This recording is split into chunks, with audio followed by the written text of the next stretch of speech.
Beginning today's broadcast, the USDA believes farmers will plant 91.1 million acres of corn and 87.6 million acres of soybeans.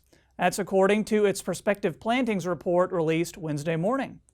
USDA's grain stocks report was released Wednesday morning too. It tallied corn stocks to be the lowest in 7 years at 7.7 billion bushels, and soybean stocks the lowest in 5 years at 1.5 billion bushels. We spoke with Heartland Farm Partners President Jeff Peterson this week to run through the numbers. Yeah, exactly. It was great to see, as we dig into those numbers and look at those acres, big surprise on the acres today. And we were wondering, what we were kind of thinking though, is that we were thinking we wouldn't quite get enough bean acres, but we thought if we didn't get enough beans, we'd surely get probably more than enough corn.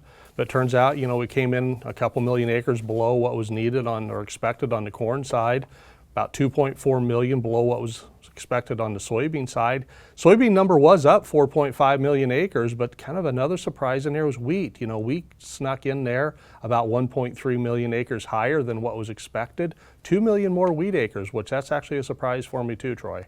Okay, and that soybean number of 87.6 million acres, I think that's going to be a number that maybe we'll have an eye on over the coming months, yeah? Oh, we sure will. That 87.6 million acres.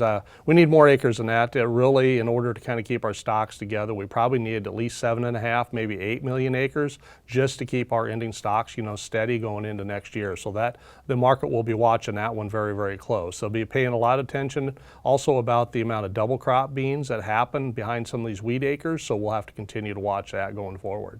Are we seeing a shift in acres when it comes to any particular states?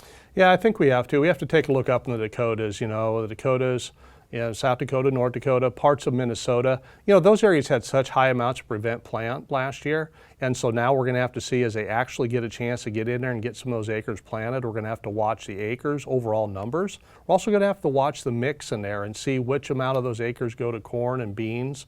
And if they get off an early start, which it sure looks like they could up in North Dakota, a few more acres may end up sliding into that spring wheat. So we're going to have to watch those closely. The other areas we've got a close eye on, if we take a look across Illinois, Indiana, into a little bit of Ohio, even looking back into Kansas on some of those double crop acres, as we dug in and looked at the corn and soybean total acres between those states, we just don't think there's enough double crop soybean acres showing up in those areas where they can do it. So those are going to be some of the things we're going to have to watch closely. And moving on to quarterly grain stocks, close to estimates for both corn and soybeans, right? Yeah, they were really close. The thing I think we have to look at is that at 7.7 billion bushels on the corn side, as we look at that, that's down 251 million bushels from last year. So even though it was about as expected, it's still down. But over on the bean side, that 1.56 billion, that's down 690 million bushels from where we would have been last year. That's down over 30%. But what gets interesting though, Troy, is we dig deeper and take a look at the state numbers for Nebraska.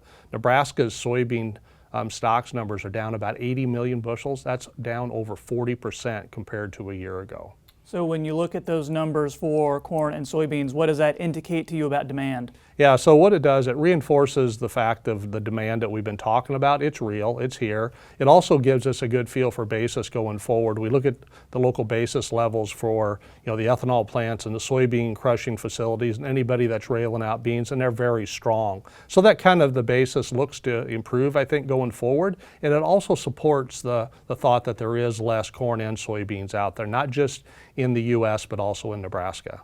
Okay, so you take these numbers, you put them in your balance sheet. What does that mean for prices this fall? Yeah, the big thing and the thing we talked about on the soybean side is that we needed that 7 to 7.5, almost 8 million acres to kind of keep our stock steady. If we throw the 87.6 million acres into the soybean side, it gives us an ending stock number of about 36 million bushels, which honestly, that's way too tight. So what it tells us is that here in the short term, soybeans are going to have to work their way higher, both on the basis side and on the future side, to pull some additional acres into production, or to get those people that will physically go ahead and plant wheat to plant some double crop beans behind it on the bean side. Corn side also, we got to keep in mind that with the acres we got, we're okay, unless we have a problem with that safrinha corn crop coming out of Brazil. And so we're going to have to watch that South American weather really close.